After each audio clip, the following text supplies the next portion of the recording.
A ver, yo no puedo opinar sobre encuestas específicamente. En este momento estamos en sesión de Cámara de Diputados y ustedes saben que además también soy candidato y no quisiera yo estar en sesión hablando de temas electorales, pero si de manera objetiva están haciendo esos señalamientos, pues es porque para ahí vamos. Por supuesto, y con mucho gusto fuera de sesión les platico sobre el tema. No quiero luego tener la posibilidad de ser sancionado por el instituto. Es un dictamen sumamente lesivo y que además muestra la naturaleza del gobierno federal de lavarse las manos ante lo que hemos dicho desde que inició esta administración. Primero desaparecieron el Fonden, han dejado de manera discrecional a su suerte a los estados y hoy lo concretan con una ley concurrente, es decir, una ley en donde coinciden responsabilidades de diferentes órdenes de gobierno, y lo que hace el gobierno federal es tirarle la pelotita a que los gobiernos estatales se rasquen solos cuando tienen una grave crisis como las que se han visto en Acapulco. Yo soy yucateco, en Yucatán hemos tenido huracanes sumamente importantes, sabemos la importancia de que existan recursos para poner de pie a la población y lamentablemente este gobierno otra vez se lava las manos, pero además les da la responsabilidad a los estados, pero no les da recursos para poder hacer frente a una situación como esta. Por lo tanto, y aparte, como lo pudieron haber visto, es un dictamen que se llevó a cabo de manera ilegal, de forma sumamente atropellada en la comisión, y bueno, creo que es una muestra más de la forma insensible en la que trabaja este gobierno federal. No, es que el gobierno federal no asume responsabilidades. O sea, puede intervenir de manera discrecional cuando quiera, donde quiera, es decir, no tiene una obligación clara de cómo hacer frente, pero eso sí, habilita a la Secretaría de Bienestar para que pueda ir a dar dádivas a la población, es decir, no asume, por un lado, responsabilidades para poner de pie a la población, para hacer frente a las graves crisis que se viven en los estados y que necesitan recursos para su reconstrucción.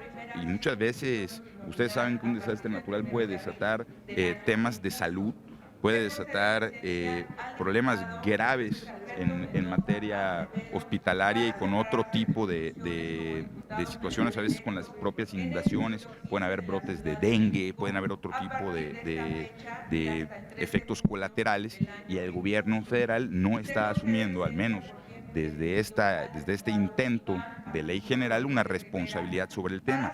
Lo digo con claridad, es un tema grave porque por un lado evitan la responsabilidad y por el otro no le asignan recursos a quienes están diciendo que van a tener esta responsabilidad. Y ahorita vamos a tener un debate muy claro sobre el tema.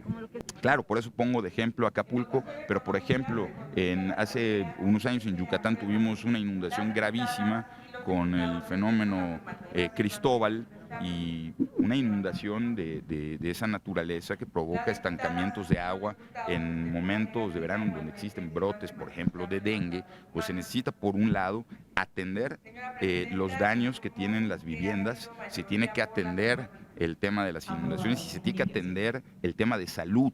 Entonces, ¿cómo va a ser posible que un gobierno federal de un plumazo diga que la responsabilidad ya no es suya, sin dar tiempo para que se puedan crear nuevos mecanismos en los estados y sin asignarles recursos? A ver, en cualquier sociedad civilizada, cuando entendemos que van a haber cambios en quién va a ser responsable, se generan reglas de tránsito, es decir, en lo que las personas de los estados se hacen responsables, ¿cómo vamos a garantizar que tengan fondos por si esta situación se da? A ver, yo no quiero tener malos presagios, pero si se aprueba esta norma y en un par de semanas desafortunadamente tuviéramos una tragedia en un estado, pues el gobierno federal ya tiene las herramientas para decir, yo no me meto. Y el presupuesto de egresos no destinó recursos a los estados. ¿Cómo le van a hacer frente? ¿Qué dejan de hacer? ¿Qué servicio dejan de prestar para hacerle frente? Es una irresponsabilidad total. A ver, lo que acordó el grupo de vigilancia de las elecciones que deriva de la Jucopo es una serie de reuniones con diferentes instituciones.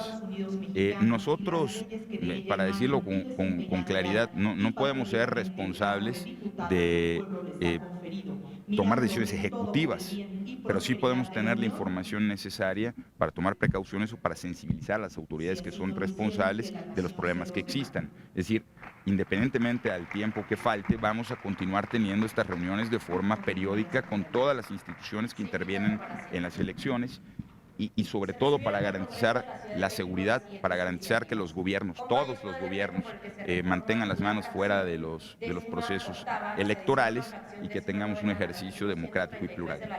A ver, por supuesto que nos preocupa, pero no solo nos preocupa, nos ocupa, lo hemos dicho desde que antes de que inicie el proceso electoral, estamos lamentablemente ante el que puede ser el proceso electoral más violento de nuestra historia, y lo que me parece que todos los grupos parlamentarios queremos es que se garantice la seguridad no solo de todas las personas que son candidatas, sino de todas y de todos, y que no exista intervenciones que hagan que la sociedad deje de participar en el proceso electoral, es decir, garantizar la seguridad de absolutamente todos, porque todos somos parte de un proceso electoral, es decir, los que son candidatos, pero también todos, porque todos votamos, y es importante que se garanticen condiciones para que se pueda llevar a cabo un ejercicio democrático como lo marca nuestra Constitución.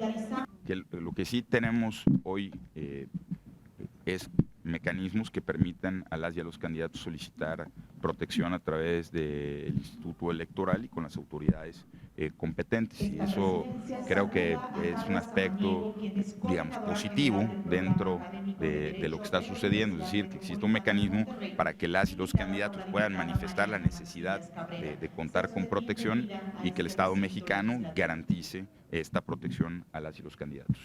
A ver, esa información, por su naturaleza, pues no se nos da a conocer, no nos pueden decir qué personas han solicitado protección.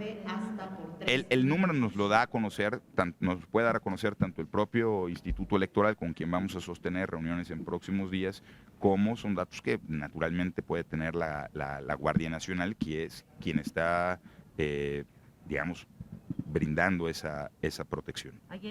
A ver, existe un mecanismo en el cual las y los candidatos solicitan esta protección. Nos comentaba la secretaria que ya tienen, digamos, un protocolo para hacer la evaluación en 72 horas, y lo que hacen es evaluar el nivel de riesgo que puede representar la zona y candidata, o sea, la candidata y el candidato, para poder brindarle la protección adecuada de acuerdo a la situación que se viva en su distrito o la situación personal que haya manifestado. Es evidente que hay zonas del país en donde las armas tienen más fuerza que cualquier otra cosa.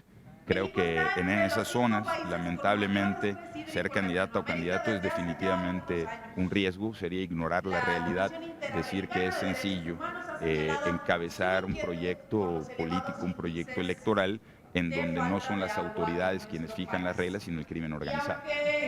No tengo el dato en este momento, pero esto no se trata de partidos políticos. Sería una irresponsabilidad decir que víctimas de un partido valen más que víctimas de otro. ¿En qué sociedad estaríamos si nos fijáramos solo en los de un partido? Yo considero, y con toda claridad lo digo, que las contiendas electorales son derechos de las y los ciudadanos, y cualquier amenaza, cualquier hecho trágico es de lamentarse, porque es una derrota de la democracia mexicana que una persona decida participar en un proceso electoral y lo que se juegue literalmente es la vida. Bueno, precisamente lo que hemos solicitado es que con toda responsabilidad asuman el control de la seguridad en los lugares más riesgosos. Eso es el elemento mínimo, segundo, que se proteja a las y los candidatos, y tercero, que se garantice que la ciudadanía pueda ejercer de manera libre su derecho a votar. Son principios básicos de nuestra democracia que el Estado mexicano tiene que garantizar en todos los rincones del país. Mira, yo respeto mucho las funciones exclusivas que tiene el Senado de la República. Creo que esa es más bien una respuesta que tendrían que dar las y los senadores, pero me parece un acto de irresponsabilidad no asumir la realidad que tienen algunos estados, particularmente cuando pues, ese crimen el que domina, y digamos rebajarlo o reducirlo a una contraoferta de partidos políticos. Yo creo que lo que sucede en los estados tiene que ser analizado por sus propios méritos, o en este caso deméritos, lamentablemente, en algunos estados en donde hay graves crisis políticas y de seguridad, y yo creo que el Senado debe asumirlo con la responsabilidad que tiene y no con un cálculo electoral. Muchas gracias. A mí me parece que la política exterior no debe ser analizada con fines de cercanía con gobiernos autoritarios. Me parece que el Estado mexicano ha sido promotor de la democracia en todos los países y debe asumirse desde ese punto, asumir su responsabilidad como un gobierno demócrata que participa en el concierto de las naciones y no tener amigos favoritos que nada más oprimen a sus poblaciones, como es el caso de Venezuela. ¿Se está viendo a los todavía en el país? Yo creo que se está viendo los intereses de Maduro primero y de un régimen autoritario. No hay mejor manera de conmemorar